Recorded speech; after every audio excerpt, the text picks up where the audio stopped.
কাকমা জানতো তার বাসায় কোকিলের ডিম।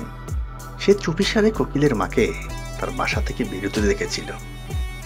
বাসায় ফিরে সে গুনে দেখেছিল তার বাসায় ডিমের সংখ্যা বৃদ্ধি ঘটেছে। জানলেও সে কিচ্ছুটি বলল না কাউকে। ধৈর্য ধরে ডিমের তা দিল। বাচ্চা হলে তাকে পোকামাকড় খাইয়ে বড় করলো।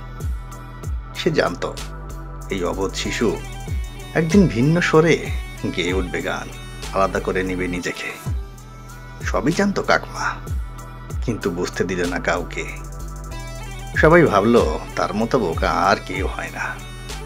তাকে বারবার বোকা বানিয়ে যায় কোকিল মা। দুনিয়ার কাছে বোকা হয়েও সে চুপ করেই রইল। না হলে কি হতো কোকিলের ছানাগুলো? জন্মই যে হতো না তাদের। জন্ম না হলে কেই বা গাইতো বসন্তের দিনের মন মাতানো গান। মাঝে তাদের উড়ালচণ্ডী। বাসা বানানোর ধৈর্য নেই, সারাক্ষণ শুধু উড়ে উড়ে সুরে সুরে ঘুরে বেড়াচ্ছে। তাকে অবশ্য দোষ দেয় না কাকমা। সবাই কি আর একরকম হয়? সে নিজে কি অমন গাইতে পারবে কোনোদিন? যে পারে সে না হয় একটু কম সংসারই হইল।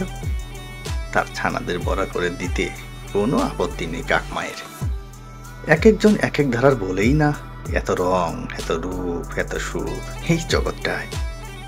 কোনো এক বসন্তর দিনে নিজের বাসায় বসে দূরের কোনো কোকিলের কুহুরব শুনে স্বরটা কেমন চেনা চেনা লাগে কাকমায়ের।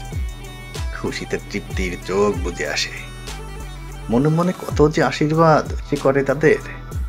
আহা বাচারা, বেঁচে থাকো। কাকমাকে নাইবা মনে করলে মধুর গানের ভুবনখানি ভরে রাখো। দুনিয়ার সবাই তাকে বোকা ভাবলেও একজন কিন্তু ঠিকই চিনেছে তাকে। না হলে কেনই বা সে ডিম পাড়ার সময় হলেই বারবার সেই কাকমায়ের বাসাতেই ফিরে আসে।